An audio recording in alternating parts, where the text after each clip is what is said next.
अगर श्रीमद् भागवतम देखिए तो 12 स्कंद श्रीमद् भागवतम में प्राप्त होते हैं। इन 12 स्कंद में जो पहले 2 स्कंद हैं उनको भगवान श्री कृष्ण के चरण कमल बताया जाता है। पूरे श्रीमद् भागवतम को भगवान का स्वरूप बताया गया है कि भगवान श्री कृष्ण ही स्वयं इन 12 स्कंधों के रूप में उपस्थित है। श्रीमद् भागवतम का मतलब है, अगर पुस्तकें हमारे यहाँ हैं उनको एज अ डीटी हम ट्रीट करते हैं, जैसे विग्रहों की सेवा करते हैं तो उनकी भी आप सेवा कर सकते हैं, तो सेम ही है। श्रीमद् भागवतम भगवान अलग नहीं है, वो पुस्तकों के रूप में हमारे समक्ष उपस्थित है। श्रीमद् भागवतम के प्रथम 2 स्कंद भगवान के चरण कमलों को प्रदर्शित करते हैं। उसके आगे एक एक चीज उनके पूरे शरीर को, दसम स्कंद जो है उनके फेस को, मुख कमल को प्रदर्शित करता है, ऐसा कर। और आपने जैसे कि पढ़ा ही था कि कैसे जो हमें श्रीमद् भागवतम का अध्ययन जो करना चाहिए तो चैप्टर बाय चैप्टर पढ़ना चाहिए। अगर हम स्किप करेंगे तो वो सही नहीं है। जैसे हम भगवान का दर्शन करने की विधि क्या होती है, जब हम भगवान का दर्शन करने जाते हैं तो ऐसे नहीं कि हम डायरेक्ट भगवान का फेस देखना होता है, that is not right way. Shrimad Bhagavatam में वर्णन आता है कि भगवान का दर्शन उनके चरणों से करना चाहिए। पहले उनके चरण देखना, फिर धीरे धीरे धीरे धीरे पूरे शरीर को अवलोकन करना है, अंत में फिर भगवान का फेस देखना। तो वैसे ही श्रीमद् भागवतम हम हमेशा प्रथम स्कंद से प्रारंभ करना चाहिए, वो सही एटीट्यूड है। ऐसे करके श्रील प्रभुपाद जी बताए हैं प्रीफेस में। तो श्रीमद् भागवतम में आज हम एक पूरा एक सेक्शन लेंगे जिसमें जो श्री व्यास देव जी हैं वो बता रहे हैं श्रीमद् भागवतम के बारे में। तो श्रीमद् भागवतम का अगर सबसे पहला श्लोक लें, अगर हम इसमें आपके सामने प्रेजेंट करना चाहते हैं, श्रीमद् भागवतम के पहले स्कंद का पहले अध्याय का पहला श्लोक अगर हमने,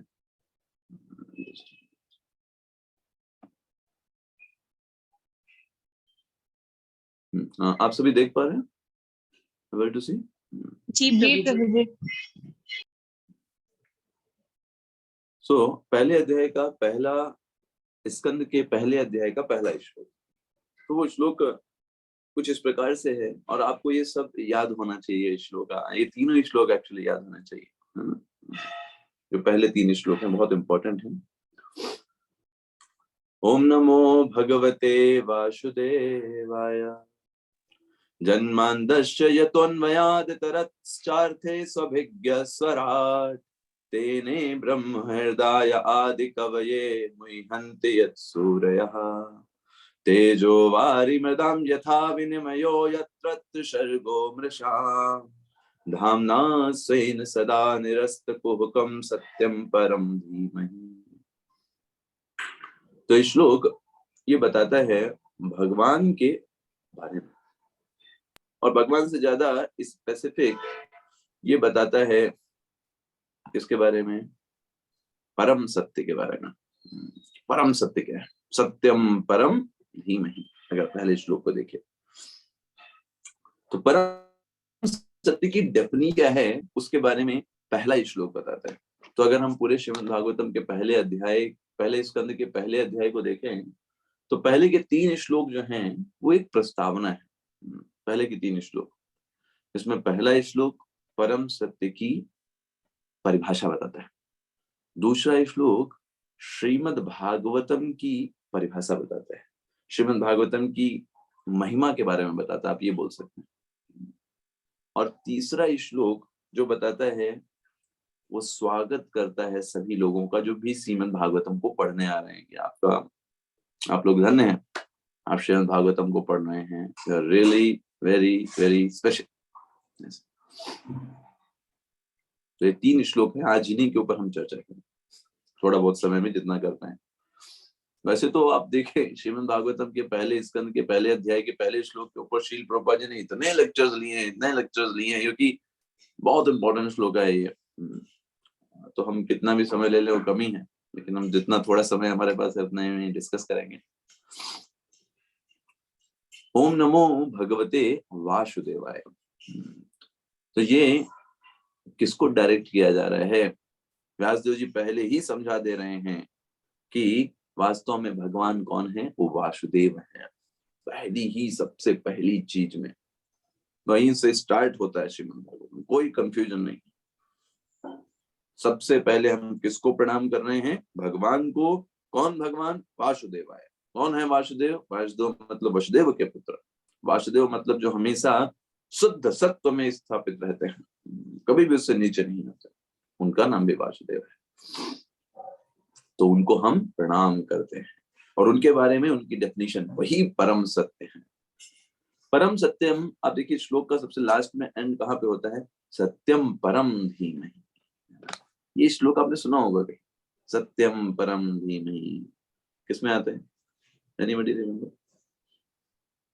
गायत्री मंत्र में आता है प्रभु जी। हाँ यस, गायत्री मंत्र में आता है ना। तो ये वेदांत सूत्र का एक तरीके से वाक्य है परम सत्य के बारे में। तो भगवान सबसे पहले उन्होंने प्रणाम किया परम सत्य भगवान श्री कृष्ण को। अब उनके बारे में वर्णन करना स्टार्ट कर रहे हैं कि परम सत्य क्या है, सत्यम परम धीमहि क्या है, उसके बारे में वर्णन प्रारंभ कर रहे हैं पहले श्लोक में।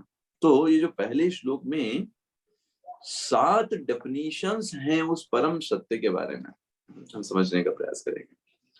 तो सबसे पहला देखिए श्लोक में क्या बताया गया, जन्मांधस्य यतः, ये पहली डेफिनेशन है परम सत्य की। ये वेदांत सूत्र का एफोरिज्म है ना, एक सूत्र है वेदांत। जन्मांधस्य यतः, भगवान कौन होने चाहिए, परम सत्य कौन है, जिससे हर एक चीज जन्म लेती है, हर एक चीज जन्म लेती है। और यहाँ पर जन्माद्यस्य है, तो जन्मादि, तो जन्मादि का मतलब क्या है, आदि का मतलब क्या होता है, बाकी भी सब कुछ, तभी हम आदि लगा देते ना, एक्सेट्रा।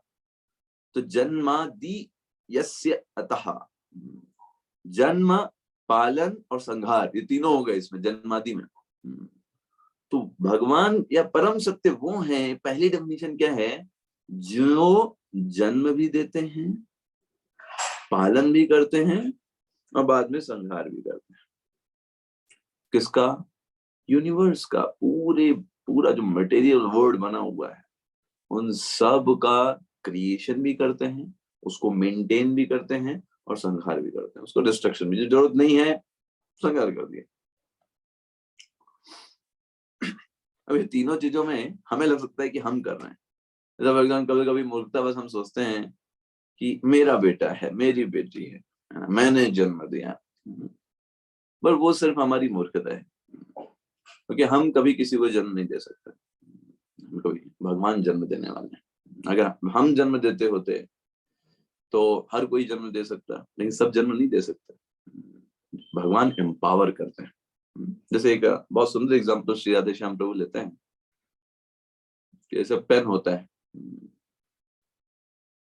तो पेन जो है वो कुछ लिखता है, अपने आप नहीं लिख सकता, उसके लिए कोई हाथ चाहिए, हाथ होगा तब पेन के द्वारा कॉपी पर लिखा जाएगा। ऐसा है क्या, पेन बहुत अच्छा है, कॉपी बहुत अच्छी है, अपने आप लिख सकता है क्या, नहीं। ऐसे ही पेन को अगर मान लीजिए पुरुष है और कॉपी को समझ लीजिए कि स्त्री है, लेकिन अगर भगवान श्री कृष्ण अपना हाथ उठा करके उस पेन को कॉपी के ऊपर नहीं चलाएंगे तो कुछ नहीं लिखा जाएगा।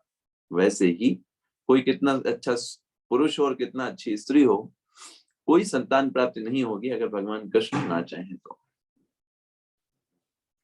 ठीक है। तो इसलिए जन्म देने वाले वही है। ऐसे ही अगर पालन करने की बात करें तो हम भी मूर्खता सोचते हैं, हम भी तो पालन कर ही रहे हैं ना, घर को चला रहे हैं, पैसे कमा रहे हैं, बाहर से सामान ला रहे हैं, हम भी तो पालन कर रहे हैं घर का। हम पालन नहीं कर रहे है ना, हम सिर्फ निमित्त बन रहे हैं पालन करने के, भगवान पालन कर रहे हैं। आप बाहर से सामान लेने जाते हो, अगर वो सामान ही ना हो तो क्या करोगे कैसे करोगे, कैसे पालन होगा। आप सोच रहे हो कि आप सब्जी लाने जा रहे हो, आप लाए सब्जी, सब्जी कौन दे रहा है, हु इज गिविंग दैट, वो कैसे आ रही है, भगवान ने मेंटेन करके रखा है। हमारी इस शरीर को संतुष्ट करने के लिए किस प्रकार से के खाद्य पदार्थों की आवश्यकता है, उनका निर्माण हम नहीं कर सकते, वायु का निर्माण हम नहीं कर सकते, जल का निर्माण हम नहीं कर सकते, जो हमारी बेसिक नीड्स है।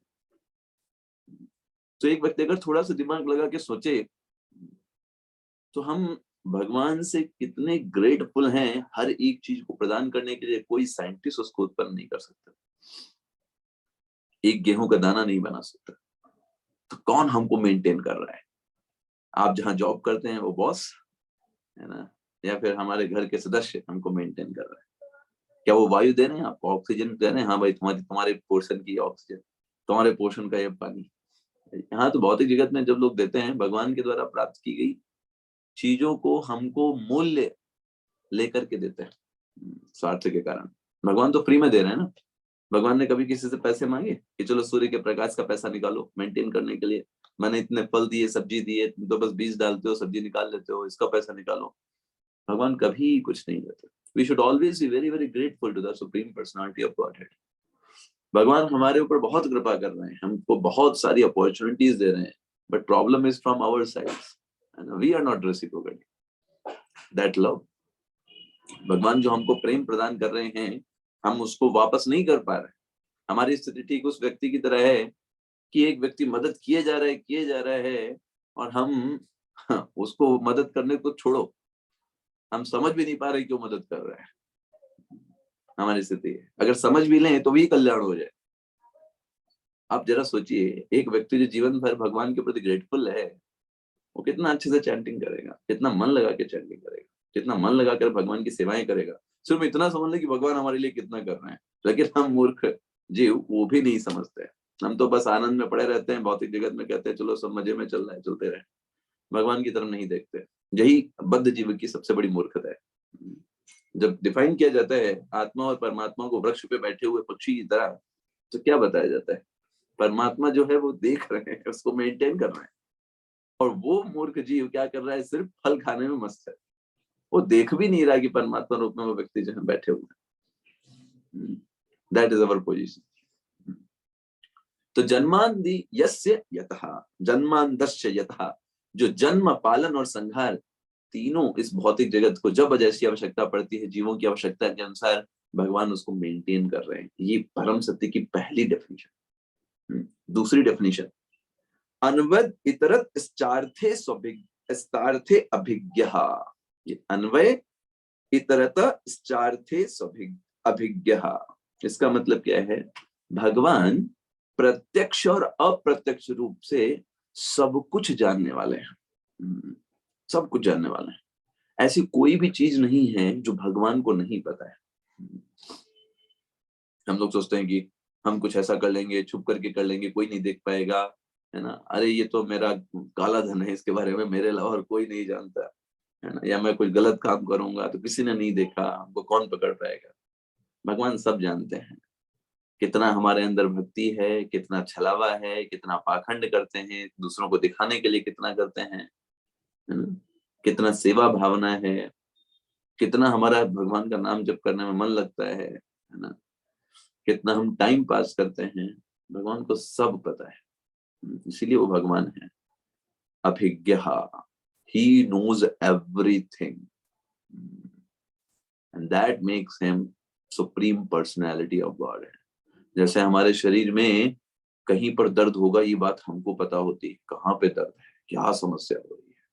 दूसरा व्यक्ति जो आपके पड़ोसी है वो नहीं पता पाएगा आपको दर्द कहाँ पे हो रहा है, चींटी ने कहाँ पे काटा, आपको पता है अपने शरीर में कहाँ पे दर्द हो रहा है। वैसे ही भगवान को पता है हमारी क्या वास्तविक समस्या है, कैसे फंसे हुए हैं। हम क्या जानेंगे अपने बारे में?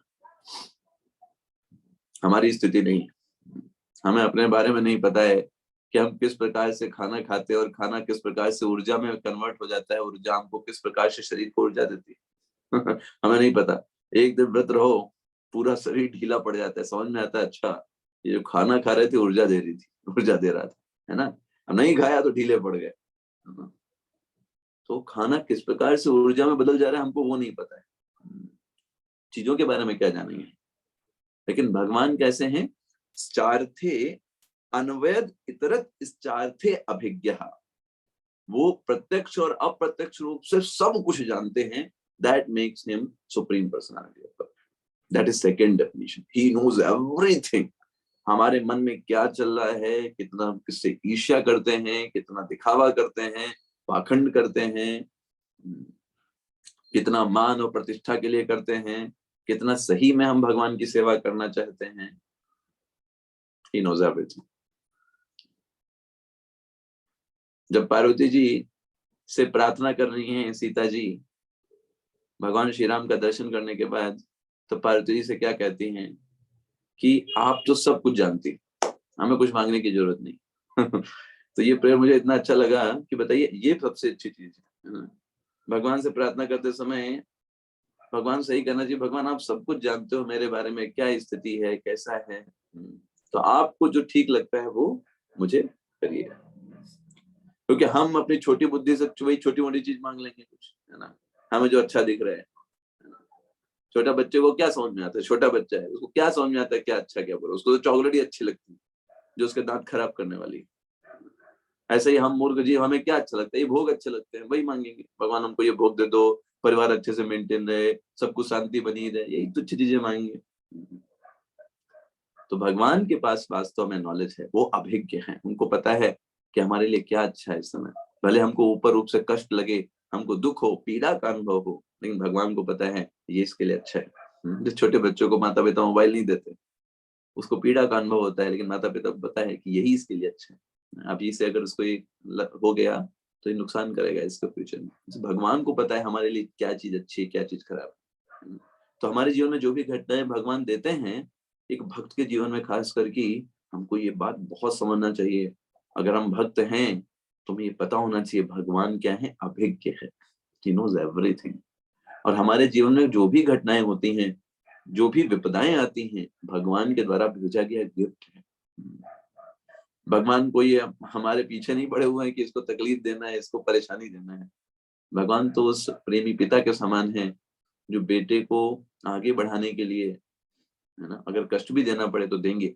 बेटा उनको गाली भी देते भी हैं बच्चे, है ना, अपने पिता को बोलते हैं ये कुछ नहीं, हमारे लिए बहुत कुछ नहीं कर रहा है, हमको कष्ट दे रहा है, मोबाइल नहीं देते, ये नहीं देते, खेलने नहीं देते, लेकिन वो उनके भले के लिए कर रहा है। ऐसे हमारे जीवन में भी अगर कठिनाइयां आती हैं, हमको रोग आते हैं, हमको परेशानियां आती हैं, बस होना चाहिए कि भगवान मुझे मेरी रक्षा कर रहे हैं, है ना। ये और बुरा हो सकता था, और गलत हो सकता था, भगवान ने हमारी रक्षा किया। ये पॉजिटिव एटीट्यूड हम डिवोटीज को होना ही चाहिए। अदरवाइज हम में फिर मेटलिस्टिक व्यक्ति में कोई अंतर नहीं है ना। वो भी व्यक्ति जो है भगवान को दोष देगा, हम भी भगवान को दोष देते हैं, no difference. But we know Lord is अभिज्ञ।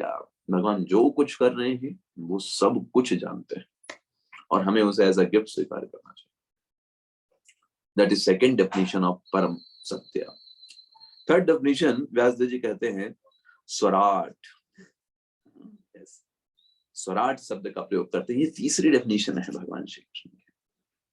तो स्वराट बहुत महत्वपूर्ण है। स्वराट का मतलब क्या होता है? फुल्ली इंडिपेंडेंट, है ना, नो ऑब्लिगेशंस, है ना। भगवान किसी भी समय कोई भी कार्य कर सकता है, कोई बोल नहीं सकता ये आपने कैसे कर दिया ना। भगवान स्वराट है, हमारी तरह बंधे हुए थोड़ा ना नियमों में। कोई एक नौसिखिया भक्त हो, भगवान उसको भी परम धाम दे सकते हैं, वैकुंठ धाम दे सकते हैं। हमारे जैसे तुच्छ जीव को जो कहीं पर से योग्य नहीं है भगवत धाम जाने के लिए, भगवान उनको भी अगर भगवान की कृपा मिल जाए तुरंत भगवत धाम दे सकते हैं। भगवान स्वराट हैं, कोई फॉर्म लेके थोड़ा ना बैठे हैं कि ये होगा तभी आपको भगवत धाम जाने को मिलेगा। नहीं, भगवान को कोई चीज अच्छी लग गई, इज अ पर्सनैलिटी ना। जैसे आप एक पर्सनैलिटी हैं, आप एक व्यक्ति हैं, तो आपकी कुछ पर्सनल चॉइसेस हैं, आपको कुछ अच्छा लगता है, कुछ नहीं अच्छा लगता है। भगवान को अच्छा लग गया, आपकी कोई छोटी सी सेवा भगवान को अच्छी लग गई, भगवान तुरंत भगवत धाम आपको ले लेंगे, कोई कुछ नहीं बोल सकता है कि अरे इसने तो ये नहीं किया था, ये नहीं पढ़ा, ये नहीं किया, ये नहीं किया। भगवान स्वराट है, बियॉन्ड एनी ऑब्लिगेशंस। हमारे ऊपर ऑब्लिगेशंस आती हैं, आप कैसे कर सकते हैं बताइए, किस संविधान का कौन सा अनुच्छेद को फॉलो कर रहे हैं या क्या कर रहे हैं, because we are in certain rules and regulations, है ना, वी आर अंडर समवन। भगवान किसी के अंडर नहीं है, परम स्वतंत्र, न सर पर कोई कोई सर पे नहीं उनके। नारद जी बोलते हैं विष्णु जी को, परम स्वतंत्र न सर पर कोई, भावई मन ही करो तुम सोई, तुम्हारा जो मन करता वही कर दो। तो कोई है ही नहीं रोकने टोकने वाला भगवान को, है ना। हम लोग बोलते हैं ना घर में, अरे ये तो, है ना, अभी क्या है, अभी कुछ जो मन में आए सो करता है व्यक्ति, कोई नहीं किसी की बात नहीं मानता। लेकिन वो तो तब भी तीन गुणों के अंडर में ही कर रहे हैं ना, रजोगुण तमोगुण और सत्वगुण के अंडर में आके ही वो व्यक्ति काम कर रहा है। भगवान तो इन तीनों गुणों को उत्पन्न करने वाले हैं और वो इन सारे नियमों से परे हैं, स्वराट हैं। ये बहुत बड़ी हमारे लिए बोल सकते हैं भगवान का बहुत अच्छा गुण है, भगवान स्वराट है, वरना हमारा होप नहीं है कुछ। हो सकता है भगवान को कुछ सेवा अच्छी लग जाए, कुछ अच्छा लग जाए, भगवान हमको भगवत धाम दे सकते हैं, अपनी सेवा में लगा सकते हैं, भक्तों का संग दे सकते हैं, हमारी छोटी सी चीज को भी देखकर। That is our hope. The fourth definition which is तेने ब्रह्म हृदय आदि कवये। यस, परम सत्य कौन है? जिन्होंने सबसे पहले वो जो भगवत विज्ञान है वो आदि कवि को प्रदान किया था। तेने ब्रह्म, ब्रह्म का मतलब वो जो दिव्य ज्ञान है उसको किसको प्रदान किया है? तेने ब्रह्म हृदय या आदि कवि, जिन्होंने वो ज्ञान सबसे सर्वप्रथम आदि कवि के हृदय में प्रदान किया। आदि कवि कौन है? ब्रह्मा जी। ब्रह्मा जी के हृदय में सर्वप्रथम जिसने इस दिव्य ज्ञान को प्रदान किया वो परम सत्य है। तो हमें बात पता है कि हमारे ब्रह्म मध्य गौड़ी संप्रदाय में सर्वप्रथम कृष्ण भगवान ने किसको उपदेश दिया? ब्रह्मा जी को। Yes, yes, Brahma ji was the first disciple of Lord Krishna. So Brahma ji तेनी ब्रह्म या हृदय या आदि कवि, वो ब्रह्मा जी को ये सबसे पहले ये ज्ञान दिया भगवान श्री कृष्ण। ये परम सत्य की चौथी डेफिनेशन। पांचवी डेफिनेशन, मुह्यंत यत सूरयः। मुह्यंत यत सूर्य, जिनसे बड़े बड़े सूर्य लोग जो हैं वो भी मुह्यंती, मोहित हो जाते हैं। उनको समझ में नहीं आता, भगवान की ग्लोरिफिकेशन, भगवान के बारे में मोहित हो जाते हैं। हम देखते हैं, पास टाइम सुनते हैं ना, ब्रह्म विमोहन लीला, ब्रह्मा जी मोहित हो गए, अरे ये कृष्ण है कि सामान्य लड़का है। इंद्र मोहित हो गए, बड़े इंद्र हैं, कैसे मोहित हो गए? तो समझने लगे कि तो सामान्य बालक है, ये कैसे कर सकते हैं कुछ, हमको कैसे फील कर सकते हैं? भगवान को समझने में वो भी मोहित हो जाते हैं, वो परम सत्य है। मुह्यंत यत सूर्य, बड़े बड़े सूर, देवता देवी, वो लोग मोहित हो जाते हैं। तो इसको हम हमेशा भगवत गीता में हमने इसको बोला, समझा था कि कैसे कोई व्यक्ति अगर भगवान कृष्ण को नहीं समझता है, सामान्य मनुष्य मानता है, ज्यादा टेंशन नहीं लेने का। हमें याद करने का परम सत्य की डेफिनेशन क्या है? मुह्यंत यत सूर्य। अरे भाई, जब देवी देवता कंफ्यूजन है तो बेचारा आदमी छोटा सा, ठीक है, अगर वो नहीं समझ पा रहा है, भगवान कृष्ण के बारे में कुछ गलत बोल रहा है, तो चुपचाप कान बंद कर लेना को। अगर वो व्यक्ति समझदार है तो उसको समझाने का, नहीं समझता है, नहीं समझता है, चुपचाप कान बंद करके वहां से चले जाओ और याद करो परम सत्य कौन है? मुह्यंत यत सूर्य। बड़े बड़े बड़े देवी देवता जो हैं वो नहीं समझ पा रहे हैं, वो मोहित हो जाते हैं। ब्रह्मा जी मोहित हो जाते हैं, जिनको दिव्य ज्ञान प्राप्त किया है, बाद में वो भूल जाते हैं और मोहित हो जाते हैं। या फिर भगवान की इच्छा के अनुसार उनको लीला करना है, वो उनको मोहित कर देते हैं। तो भी ये तो छोटे छोटे मनुष्य हैं, जीव हैं, कोई इतना टेंशन नहीं। मुह्यंत यत सूर्यः, इसी में क्या है? तेजो वारि मृदम यथा। क्यों मोहित हो जाते हैं बड़े बड़े देवी देवता भी? तेजो वारि मृदाम, तीन चीजें, अग्नि, जल और मिट्टी, इन तीनों के कॉम्बिनेशन के कारण वो भी मोहित हो जाते हैं। तेजो वारि मृदम यथा। जैसे एग्जाम्पल लिया जाता है, आटे से ही पूरी बनती है, ठीक है, आटा आपके सामने तसले में रखा हुआ है, क्या वो अट्रैक्शन लगेगा आपको? क्या उससे कोई अट्रैक्शन होगा? वो कितना सुंदर आटा है, कोई कोई अट्रैक्शन नहीं होगा, आटा है। उसी आटे से पूरी बन जाती, गर्मा गर्म लाल लाल रखी हुई है ना, अभी वही आपको अट्रैक्टेड लगने लगेगा, ठीक है। तो ऐसे सोचिए, हमारे शरीर है ना, किससे बने हैं भाई? क्षितिजल पावक गगन समीरा, यही से बने हुए शरीर, है ना। स्त्री के शरीर में भी वही है, पुरुष के शरीर में भी वही है। अब अगर इन पांचों तत्वों को, जस्ट आप सोचिए, पांचों तत्वों को सामने रख दिया, चलो भाई, पानी रखा है, आकाश रखा है, मिट्टी रखी है ना, आग जल रही है, ठीक है, हवा है, चलो आकर्षित हो, कुछ आकर्षण लग रहा है तुमको? कोई ऐसा लग रहा है कि इनको पकड़ लें, इनको छू लें? कोई आकर्षण नहीं, ठीक है। और उसी को माया देवी क्या करती हैं? पुरुष और स्त्री का शरीर प्रदान कर देती हैं, ऐसा फॉर्म प्रदान कर देती हैं कि पुरुष को स्त्री आकर्षित लगती है, स्त्री को पुरुष आकर्षित लगता है। देखिए, तेजो वारि मृदम यथा विनिमयो, उन तीनों का इस तरीके से कॉम्बिनेशन करा है कि उससे क्या हो रहा है? मुह्यंत यत सूर्या, तो बड़े बड़े देवी देवता तक मोहित हो जाते हैं, तो सामान्य जीव है। तो ये किसकी शक्ति से हो रहा है? भगवान की शक्ति है जो ये कार्य कर रही है। बड़े बड़े देवी देवता भी क्या हो जा रहे हैं? कंफ्यूज हो जा रहे हैं, उनको समझ में नहीं आ रहा है क्या हो रहा है, कैसे हो रहा है। ऐसे मृग मरीचिका होती है तो व्यक्ति सोचता है अरे यहाँ पर क्या है? पानी है, पानी होता नहीं वहां पर, सिर्फ कंफ्यूज रहता है। ऐसे ही भौतिक जीव, हम लोग क्या सोचते हैं, बद्ध जीव इस भौतिक जगत में, ओ यहाँ पर सुख है ना, इस शरीर में सुख है, इस खाने में सुख है, यहाँ पे इन चीजों में सुख है, घूमने में सुख है। जैसे मृग मरीचिका में जो हिरन होता है वो सोचता है अरे यहाँ पर पानी है, यहाँ पर पानी है, प्रैक्टिकली वहां नहीं है। वैसे ही हम जीवन भर उस ऐसे सुख के पीछे भागते जो है नहीं, भागते रहते हैं, है ना, और वो कभी पूर्णता को प्राप्त नहीं होता। आगे पांचवी डेफिनेशन ये हो गई। छठी डेफिनेशन है विनिमयो यत्र तिसर्गो मृषाम।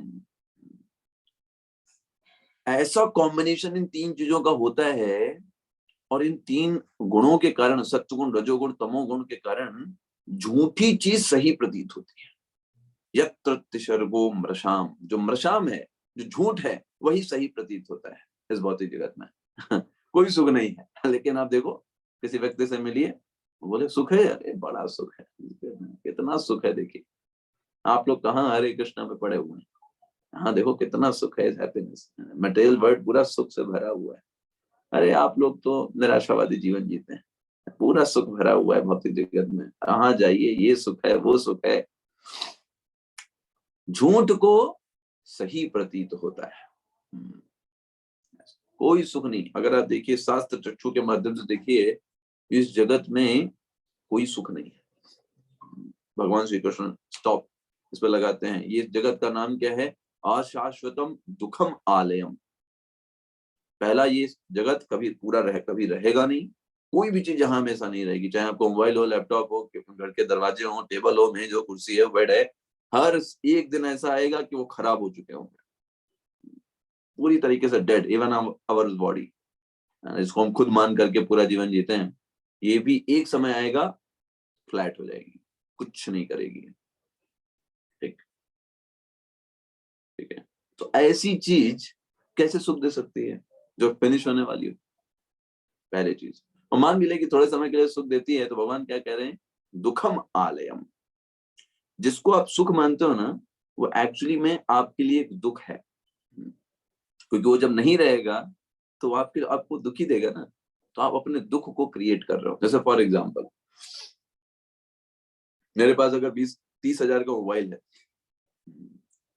तो अभी इस मोबाइल को कुछ चोरी करके मुझे दुख दे सकता है, क्योंकि मेरे पास है ना, और मेरा उससे अटैचमेंट है, आकर्षण है, मैं उसको अपना मानता हूँ। अब कोई इससे चोरी करेगा, इसमें खरोच मारेगा, दुख किसको होगा?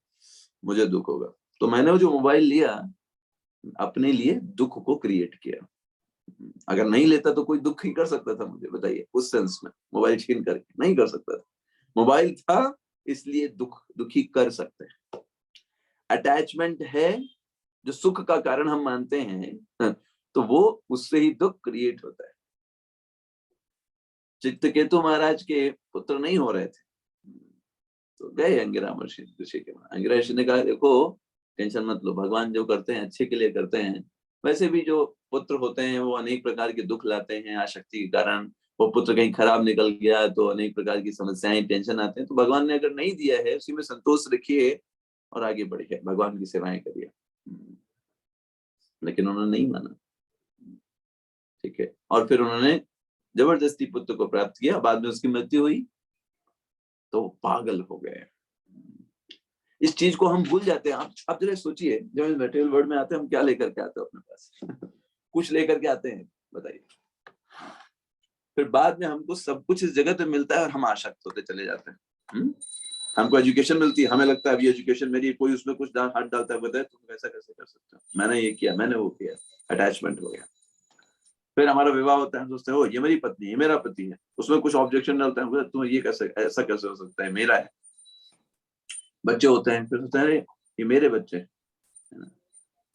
तो हम सब पे मेरा मेरा का जो आधिपत्य है उसको निर्माण करते जाते हैं, ये ना समझ करके कि ये सब भगवान कृष्ण का है। मेरा नहीं है, कुछ समय के लिए मेरे पास है, दैट्स ऑल।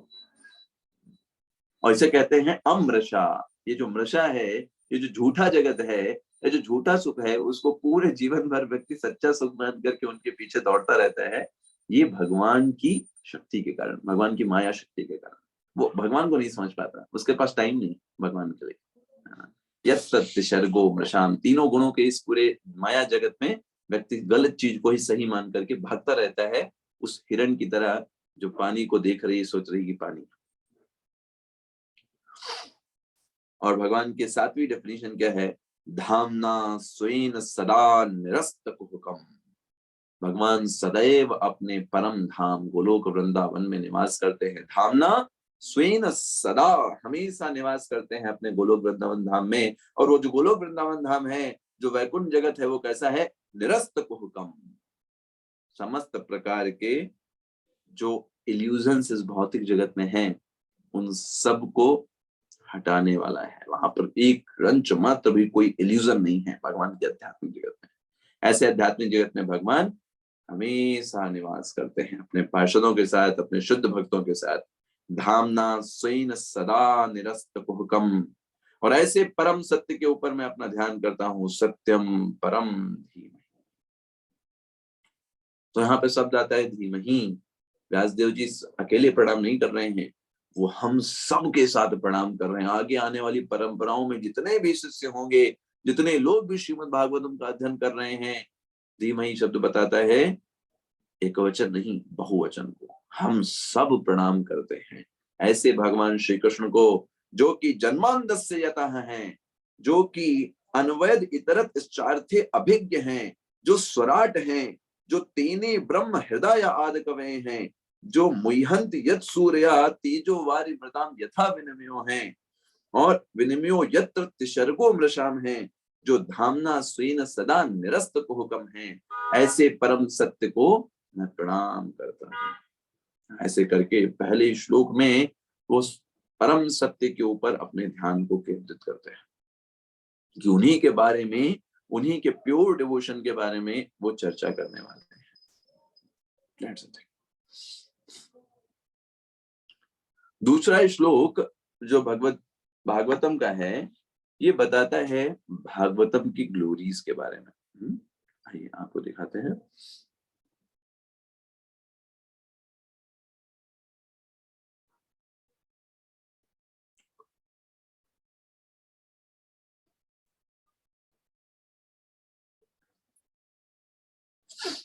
बहुत फेमस श्लोक है।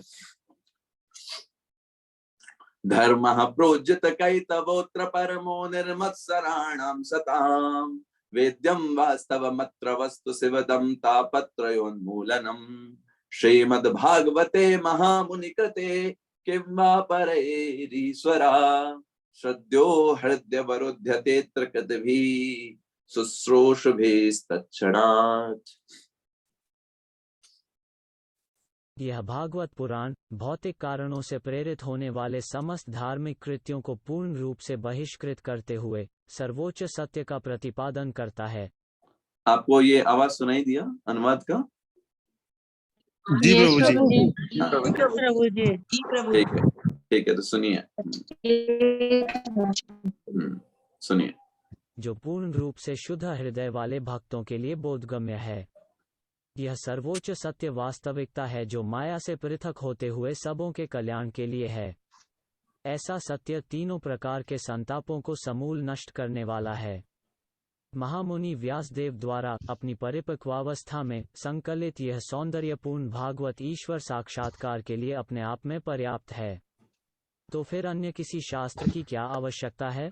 जैसे जैसे कोई ध्यानपूर्वक तथा विनीत भाव से भागवत के संदेश को सुनता है, वैसे वैसे ज्ञान के इस संस्कार अनुशीलन से उसके हृदय में परमेश्वर स्थापित हो जाते हैं। Yes. तो इस श्लोक में क्या बताया गया है, आइए समझते हैं। सबसे पहले इस श्लोक में ग्लोरीज ऑफ श्रीमद् भागवतम के बारे में वर्णन आता है, कैसे श्रीमद् भागवतम की क्या ग्लोरीज है ना। तो पहला ग्लोरी क्या है? धर्मः प्रोज्यत कैतवोत्र परमो है ना। पहली चीज श्रीमद् भागवतम सबसे पहले जितने भी प्रकार के फॉल्स धर्म है, कैतव धर्म है, उनको बाहर कर देता है। सिर्फ प्योर स्पिरिचुअलिटी से जो पूरी तरीके से कनेक्टेड धर्म है, सिर्फ उन्हीं धर्म के बारे में वो चर्चा करता है, परम धर्म के बारे में चर्चा करता है, भगवत प्रेम के बारे में ही चर्चा करता है। धर्मा प्रोज्जित कैतवोत्र। तो ये जो कैतव धर्म क्या है? कैतव धर्म नॉर्मली संसार में लोग क्या जानते हैं? धर्म का पालन करो, अर्थ का उपार्जन करो, अर्थ जब मिल जाए तो फिर अपनी इच्छाओं की पूर्ति करो, काम, और जब इच्छाओं की पूर्ति करके आदमी फ्रस्ट्रेट हो जाए तब फिर मोक्ष के बारे में चर्चा करो, कैसे इस जगत से निकला जाए जो दुखों से भरा हुआ है। जनरल कॉन्सेप्ट पब्लिक में यही रहता है, धर्म से पैसे कमाओ, पैसे कमाए तो काम की पूर्ति करो, काम की पूर्ति हो जाए फिर मोक्ष के लिए प्रयास करो। धर्म, अर्थ, काम, मोक्ष, ये पुरुषार्थ माने जाते हैं मनुष्य समाज के। तो जनरली लोग इसी के पीछे रहते हैं। लेकिन श्रीमद् भागवतम इन समस्त प्रकार के अन्य धर्मों को, जिनका भगवान की भक्ति से कोई नाता नहीं है, उनको बाहर निकाल देता है। धर्म प्रोज्झित, उन सबको कूड़े के समान बाहर कर देता है, कोई काम का नहीं, हटाओ साइड में कर दो। और किसके बारे में चर्चा करता है? धर्म प्रोज्झित कैतवोत्र अत्र परमो। यहाँ पर परम चीज के बारे में ही सिर्फ डिस्कशन किया गया है, मतलब जो परम सत्य है उन्हीं के बारे में, कैसे उनकी सेवा की जाए, कैसे उनके प्रति प्रेम को डेवलप किया जाए, सिर्फ इस चीज के बारे में ही श्रीमद् भागवतम में डेवलप है। तो भगवत गीता जहां पर खत्म होती है, आप देखिए भगवत गीता कहाँ पे एंड हो रही है? सर्वधर्मान परित्यज्य। भगवान क्या बोल रहे हैं? जो जितने भी प्रकार के धर्म हैं उन सबको छोड़ करके, और भागवतम कहाँ से स्टार्ट हो रही है? धर्म प्रोज्झित कैतवोत्र। जितने भी कैतव धर्म हैं, फॉल्स धर्म हैं, उन सब को साइड में करके निर्मत्सराणम सताम। और इसमें क्या बताया गया है? ये उन लोगों के लिए है, this Bhagavatam is understandable by devotees who are pure in heart. जो निर्मत्सराणाम सताम, ये भागवतम कैसे लोगों को समझ में आएगी? जो लोग हृदय में शुद्ध हैं, मतलब इनके हृदय में मत्सरता नहीं। मत्सरता का मतलब क्या होता है? एक प्रकार का ईर्ष्या होना, भगवान के प्रति, दूसरे जीवों के प्रति होना, ऐसे उनको बोलते हैं मत्सरता, एक जलन का अनुभव करना। लेकिन जो लोग डिवोटीज हैं, जिनका हृदय शुद्ध है, वो भगवान से प्रेम करते हैं, ईर्ष्या नहीं करते, भक्तों से प्रेम करते हैं, अन्य जीवों से प्रेम करते हैं, करुणा करते हैं, ऐसे लोगों को ये भागवतम उनको समझ में आएगी। निर्मत्सराणाम सताम वेद्यम, ये उनको समझ में आएगी भागवतम। और ये क्या करेगी? वास्तव अत्र वस्तु। इस भागवतम में वास्तविक वस्तु के बारे में बताया गया। ये सब फालतू की चीजें नहीं बताएगी, है ना, कि ये कर लो, ये पुण्य मिल जाएगा। क्या करेंगे वो पुण्य का? पुण्य से गए, थोड़ा देर भोग किया, फिर नीचे वही के वही, है ना, लौट के बुद्धू घर को आए, फिर आ गए यहीं पे मटेरियल वर्ल्ड में। तो यहाँ पर इधर उधर की फालतू की चीजें नहीं बताई गई हैं। यहाँ पे वास्तव वस्तु के बारे में बात, वास्तवम अत्र वस्तु, यहाँ पर वास्तव वस्तु के बारे में बताया गया है। शिवदम, क्यों भाई, क्यों बताया गया है? For the welfare of all, सभी के कल्याण के लिए। जीवों को भटकाया नहीं गया इधर उधर की ये पुण्य कर लो, इधर ये पाप है, ये सब चीजों से हट के भगवान के प्रेम के बारे में बताया गया। तापस्त्रयो उन्मूलनम, श्रीमद् भागवतम में जिन चीजों की चर्चा है, वो एक जीव के इस भौतिक जगत में जितने भी प्रकार के ताप उसको होते हैं, 3 प्रकार के ताप एक जीव इस संसार में प्राप्त करता है। कौन कौन से 3 प्रकार के ताप हैं? आदि भौतिक, आदि देवी, हाँ, बहुत बढ़िया, और आध्यात्मिक। ये 3 प्रकार के ताप हैं। अगर कोई श्रीमद् भागवतम का अध्ययन करता है, इसको समझता है, तो इन तीनों प्रकार के तापों से वो मुक्त हो जाता है। अब कोई बोले क्या मतलब हम श्रीमद् भागवतम पढ़ेंगे तो क्या प्रभु जी हमारे शरीर में दर्द बंद हो जाएगा क्या? क्योंकि भाई आदि आध्यात्मिक क्लेश तो यही है, शरीर के द्वारा और मन के द्वारा दिए गए कष्ट, वो आध्यात्मिक क्लेश का है। तो कोई बोले प्रभु जी भागवतम पढ़ने से शरीर का दर्द खत्म हो जाएगा? नहीं, शरीर का दर्द नहीं खत्म होगा, वो तो हमारा प्रारब्ध है, वो तो हमको झेलना ही। लेकिन अगर आप श्रीमद् भागवतम का अध्ययन करते हैं तो ये उस छाता के समान बिहेव करेगा जो बारिश रूपी उन 3 तापों के प्रभाव से आपको मुक्त करेंगे। शरीर में दर्द होगा, लेकिन आप ये समझ पाओगे कि आप ये शरीर नहीं हो। शरीर तो ये थोड़े समय के लिए आपको मिला हुआ है ना, आप आत्मा है, भगवान के दास है। ये अंडरस्टैंडिंग डेवलप होगी और आप अपने आप से अपने शरीर को अलग कर पाओगे, ताकि आप भगवान की सेवा कर सको। तो तापत्रय और मूलम का मतलब क्या है? हम इतना अधिक भगवत प्रेम हमको प्राप्त होगा, भगवान की सेवा में हमारा इतना मन लगेगा कि 3 प्रकार के तापों को कोई फर्क ही नहीं पड़ेगा। जैसे मान लीजिए आप कार के अंदर बैठे हो, बारिश बहुत तेज हो रही है, क्या फर्क पड़ता है? आप तो सूखे सूखे जा रहे है ना। भले अब बारिश हो रही है, बारिश हो रही है, बिल्कुल हो रही है, but because you are in shelter, कोई फर्क नहीं। वैसे ही यहाँ पर जो श्रीमद् भागवतम की शरण लेंगे, जो इसका अध्ययन करेंगे, इसको समझेंगे, 3 ताप तो आने ही आने, भौतिक जगत में आए तो यहाँ पे तो मिलना ही है, गिफ्ट है 3 ताप। दूसरे लोग परेशान करेंगे, स्वयं का शरीर कष्ट देगा, स्वयं का मन कष्ट देगा, ऑब्वियस है, भौतिक जगत में होना ही है। देवताओं के द्वारा कष्ट मिलेंगे, महामारी आएंगी, बीमारी आएंगी, होगा, नहीं होना है। बट अगर श्रीमद् भागवतम की शरण लेंगे तो like in car you are safe from the rain, ऐसे ही आप बचे रहोगे। श्रीमद् भागवते महामुनि कृते, ये श्रीमद् भागवतम किसके द्वारा रचना की गई है? महामुनि के द्वारा रचना की गई है। महामुनि का मतलब कौन है?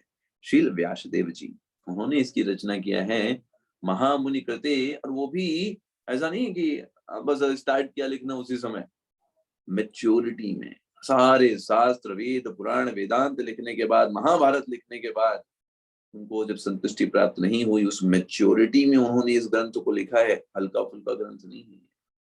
श्रीमद् भागवते महामुनि कृते, उन महामुनि ने भी एकदम मैच्योरिटी में लिखा हुआ है, सब चीज लिखने के बाद एकदम लास्ट कंक्लूजन में इसको लिखा है। किंवा परे रे, क्या किसी और शास्त्र की जरूरत है क्या? What is need? Is any need of any other script? कोई जरूरत नहीं किसी और की। क्यों जरूरत नहीं है? क्योंकि ईश्वरः सद्यो हृदय अवरुद्ध तत्र, ईश्वरः सद्य हृदय अवरुद्ध्यत्र, मतलब भगवान जो कि स्वयं परम सत्य हैं, वो भगवान व्यक्ति के हृदय में आ जाते हैं। कैसे हृदय में आ जाते हैं? क्या करने से? कृतभि शुश्रूषभि तत्क्षणात्, अगर कोई व्यक्ति इस श्रीमद् भागवतम को विनम्रता पूर्वक सिंपली बस श्रवण करता है, बहुत ध्यान पूर्वक, यहाँ पे इसलिए बोला क्या गया है शुश्रूष, इसका मतलब है बहुत ही अटेंटिवली एंड सबमिसिवली, विनम्रता पूर्वक और ध्यान पूर्वक अगर कोई व्यक्ति सिर्फ और सिर्फ इस श्रीमद् भागवतम का श्रवण भी करे, तत्क्षणात्, उसी समय भगवान उस व्यक्ति के द्वारा कंट्रोल हो जाते हैं, ओनली बाय द लिसनिंग। सोचिए, ये श्रीमद् भागवतम की ताकत है। शुश्रूषभि तत्क्षणात्, अगर कोई व्यक्ति इस श्रीमद् भागवतम को ध्यान पूर्वक और विनम्रता पूर्वक, अरे मैं भगवान का दास हूँ, भगवान से प्रेम करना है, भगवान के बारे में है, उसको विनम्रता पूर्वक और ध्यान पूर्वक सिर्फ श्रवण करता है, भगवान बन जाते हैं। ये इस भागवतम की महिमा है। अब बताइए, इससे अब बड़ा क्या महिमा लेंगे? स्वयं सुप्रीम पर्सनालिटी ऑफ गॉड उस व्यक्ति के हृदय में कैद हो जाते हैं। जो इस भागवतम को पढ़ेगा उसके अंदर भगवान के प्रति प्रेम डेवलप होगा। जब भगवान के प्रति प्रेम डेवलप होगा तो भगवान के रहने की जगह डेवलप हो गई, तो भगवान वहां पर स्थापित हो जाएंगे। भगवान सिर्फ प्रेम के भूखे हैं, भावग्राही जनार्दन। जब हमारे अंदर भगवान के प्रति प्रेम होगा तो भगवान अपने आप हृदय में स्थापित हो जाएंगे। अभी तो हमारे सब वही पड़ा है, काम क्रोध मद लोभ मोह मत्सर्य भरा पड़ा है। तो इतना गंदगी मचा रखी है हमने अपने हृदय में कि भगवान बेचारा रहना चाहते हैं लेकिन जगह ही नहीं है, सब उसमें इतना गंदा करके रखा हुआ है। लेकिन जब श्रीमद् भागवतम सुनते हैं तो हमारा हृदय भगवान के प्रेम से भर जाता है। जब प्रेम से भर जाएगा तो भगवान कहेंगे अरे वाह, तो बढ़िया जगह यहाँ पे रहने के लिए, है ना, हम वहां पे रहते हैं। सोचिए, कमरे में पूरा गंदगी भरी हो, रहने का मन करेगा आपका। तो ऐसे ही भगवान कहते हैं अरे हम रहना तो चाहते हैं जीव के हृदय में, क्या करेंगे, सब जीव सब अनर्थ से भरा हुआ है इसका, श्रीमद् भागवतम पढ़ने से भगवान के प्रेम से हम ओतप्रोत हो जाएंगे। और तीसरा श्लोक हम आते हैं। तीसरा श्लोक सारे जितने भी लोग हैं जो श्रीमद् भागवतम को पढ़ने के लिए आए हैं उनको इनवाइट करता है, आइए आपको स्वागत है, आप बहुत अच्छे ग्रंथ को पढ़ने आए हैं, you are very much welcome, आप कितना महान कार्य करने आए हैं। तो उसके सबको इनवाइट करता है। तीसरा श्लोक, निगम कल्पतरुर्गलितं फलं सुखमुखादमृतद्रव संयुतं पिबत भागवतं रसमालयं मुहुरहो रसिका भुवि भावुकः। हे विज्ञ एवं भावुक जनों, वैदिक साहित्य रूपी कल्प वृक्ष के इस पक्व फल श्रीमद् भागवत को जरा चखो तो। यह श्री शुकदेव गोस्वामी के मुख से निस्सृत हुआ है, अतएव यह और भी अधिक रुचिकर हो गया है, यद्यपि इसका अमृत रस मुक्त जीवों समेत समस्त जनों के लिए पहले से आस्वाद्य था।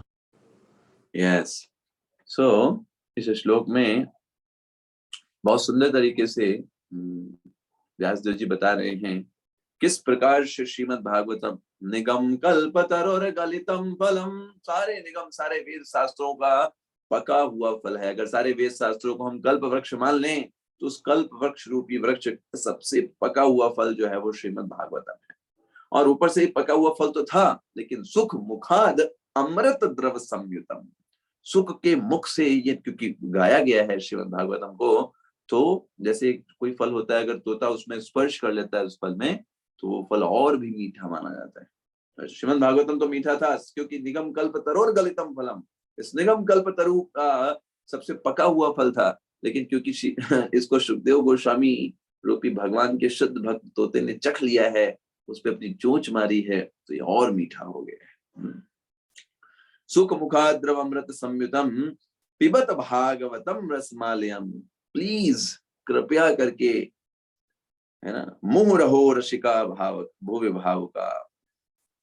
सभी व्यक्ति जो कोई भी श्रीमद् भागवतों को पढ़ने आए हैं, आप इसको रिलीज करिए, इसका आनंद लीजिए कृपया करके। ये ऐसा आनंद है, रसिका भुवि भावुका, जितने भी महान लोग आप लोग पढ़ने आए, श्रीमद् भागवतम अध्ययन करने आए हैं, आप इसका आनंद लीजिए, इस फल का आनंद लीजिए। इस फल में कोई छिलका नहीं है, कोई वेस्ट प्रोडक्ट नहीं है, कोई गुठली नहीं है, सिर्फ रस ही रस भरा हुआ है। और बस हमें क्या करना है, उसको टेस्ट करना है।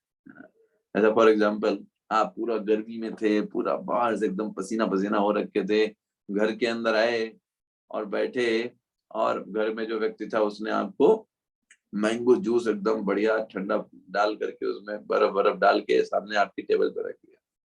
तो आपने पूछा अच्छा भाई वो कोई सेवा हो, कुछ काम हो? कुछ नहीं, अब यही काम करना है तुमको, क्या इसका टेस्ट लीजिए। बहुत कठिन काम है, वेरी डिफिकल्ट। भाई क्या करें, जूस पीना पड़ेगा, क्या किया जाए। नहीं, क्या करना है, बस आराम से पियो, जितना पियोगे उतना आनंद आएगा और उतना अधिक आपकी सारी थकान, सारे ताप, सब कुछ जाकर भगवत प्रेम विकसित हो जाएगा। ये ऐसा मैंगो जूस है, आप ऐसा मान। उस मैंगो जूस से कुछ नहीं होगा, लेकिन ये जो जूस है आपको समस्त प्रकार के ताप और समस्त प्रकार के विकार और अनर्थ से मुक्त करके आपको भगवत प्रेम विकसित कर देगा। That is Shrimad Bhagavatam. तो इसमें हमें समझना क्या है, श्रीमद् भागवतम हमेशा गुरु परंपरा के माध्यम से ही समझना चाहिए। अगर कोई व्यक्ति बिना गुरु परंपरा के माध्यम से श्रीमद् भागवतम समझना चाहता है, वो नहीं समझ पाएगा। जैसे देखिए यहाँ पे जो वर्णन किया गया, सुख मुखाद अमृत द्रव संयुतम, सबसे पहले भगवान ने ब्रह्मा जी को ज्ञान दिया। ब्रह्मा जी ने किसको दिया? नारद जी को ज्ञान दिया। नारद जी ने किसको दिया? किसी को पता है? व्यास देव जी को दिया। और व्यास देव जी के ही पुत्र कौन हुए? सुखदेव गोस्वामी हुए। हाँ, यस, कौन हुए? सुखदेव गोस्वामी, व्यास जी के पुत्र। तो व्यास जी ने 4 श्लोकों में, समझिएगा, 4 श्लोकों में श्रीमद् भागवतम का ज्ञान सुखदेव गोस्वामी को सुनाया था। ओनली 4 श्लोका। ठीक, और उन 4 श्लोकास को सुखदेव गोस्वामी ने कितने श्लोक कर दिए? 18,000 श्लोक बना दिया 4 श्लोकों को। जस्ट एक, उन 4 श्लोकों में श्रीमद् भागवतम के सारे तत्व को व्यास देव जी ने सुखदेव गोस्वामी को बताया। सुखदेव गोस्वामी जो परम वक्ता हैं, एकदम प्योर डिवोटी हैं, कोई इंटरप्रिटेशंस नहीं, किसी प्रकार का कोई दूसरा हेतु नहीं। क्या कॉम्बिनेशन है, that should be the ideal standard, है ना, कि कोई दूसरा हेतु नहीं, सिंपल, बस भगवान के बारे में बोलना है, कुछ नहीं। ऐसा नहीं कि परीक्षित महाराज उनको कुछ दे देंगे सुनाने के बाद, उनको कुछ चाहिए ही नहीं। सुखदेव गोस्वामी इतने एलिवेटेड हैं, इतने एलिवेटेड हैं, जस्ट आप उनको सोच सकते हो कि श्रीमद् भागवतम बोलने के लिए कितने वो योग्य व्यक्ति हैं।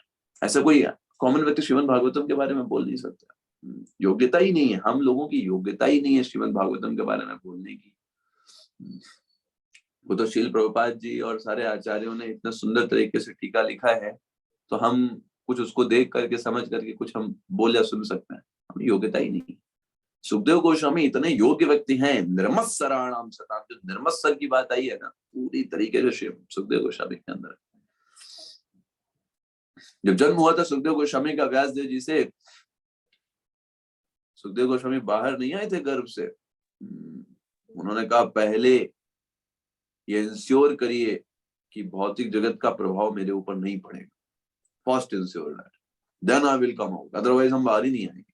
माया देवी जो है वो प्रभावित कर देती है, खुद को व्यक्ति शरीर मानने लगता है, फिर ये वो ये मेरा वो मेरा व्यक्ति पड़ जाता है। हम कैसे क्यों आए बाहर, आएंगे ही नहीं। सोचिए गर्भ में ये थे, 12 वर्ष के बाद गर्भ से बाहर आए थे, वो भी कब आए थे, जब व्यास देव जी भगवान कृष्ण को बुला करके लाए। व्यास देव जी ने कहा कोई प्रभाव नहीं पड़ेगा, आ जाओ बाहर। सुखदेव गोस्वामी ने कहा भाई आप है कौन, भगवान को बुला के लाइए। जब भगवान कहेंगे कि तुम पर कोई प्रभाव नहीं पड़ेगा, क्योंकि वो माया के अधिपति, वो जब बोलेंगे तब मैं बाहर आऊंगा। तब द्वारका गए व्यासदेव जी, उन्होंने भगवान को बुला के लाया, कहा आप इंश्योर करिए। जब भगवान ने बोला तुम पे कोई प्रभाव नहीं पड़ेगा इस भौतिक जगत की, तब व्यासदेव जी सुखदेव जी जो है वो बाहर आए। और जो नाल वगैरह होती है माता के गर्भ में, उसी समय तोड़ करके, समझिएगा कोई अटैचमेंट नहीं, उसी समय तोड़ करके नाल वगैरह पकड़ करके हाथ में और चल दिया वन की तरफ, कोई अटैचमेंट नहीं, कौन मदर कौन फादर, कोई रिलेशन नहीं। व्यासदेव जी पीछे दौड़ रहे हैं, बेटा बेटा सुनो सुनो मेरे बेटे, 12 वर्ष के बाद रुक तो जाओ। इधर कोई अटैचमेंट, सीधे जंगल में, सीधे जंगल में जा रहे हैं, कोई अटैचमेंट नहीं। निर्मत्सराणाम सताम, जंगल में जा रहे हैं, नग्न है। आप सोचिए 12 वर्ष की अवस्था है, नग्न है, जंगल में जा रहे हैं, कोई शरीर का भान नहीं, शरीर से पूरी तरीके से अलग। वहां पे पड़ोस में एक सरोवर था, जहां पर कुछ डैमसल्स, मतलब जो स्वर्ग की जो एक बोल सकते हैं वहां की युवतियां स्नान कर रही थी, है ना। और वो युवतियां जब देखती हैं कि सुखदेव गोस्वामी आ रहे हैं, उनके प्रभाव से, सिर्फ उनको देख करके समझ जाती है ये व्यक्ति जो है ये भौतिक देह से परे व्यक्ति है। उसको समझ में नहीं आता है कि कौन पुरुष है कौन स्त्री है, इसको समझ में नहीं आता है। उनको देख करके उनको समझ में आ गया उन स्वर्ग की अप्सराओं को। वो युवतियां स्नान कर रही थी, उन्होंने कपड़े नहीं पहने, मतलब ये व्यक्ति तो इसको कोई फर्क ही नहीं पड़ता है। सोचिए ये सुखदेव गोस्वामी का लेवल है, उन्होंने कपड़े पहने ही नहीं। उसके पीछे व्यासदेव जी आ रहे थे, जो पुत्र पुत्र चिल्ला रहे थे, कहते पुत्र पुत्र रुक जाओ कहाँ भाग रहे हो। जब उनको युवतियों ने देखा तो कपड़े पहन लिए, जो कि बहुत बूढ़े हैं। तो व्यासदेव जी ने उन युवतियों से पूछा, अरे ये मेरा पुत्र तो नवयुवक है, 12 साल का है, उसके सामने तुम लोग ऐसे ही रहे, और मैं तो बूढ़ा हूँ और तुम मेरे सामने ऐसा क्यों कर रहे हो, ऐसा क्यों किया।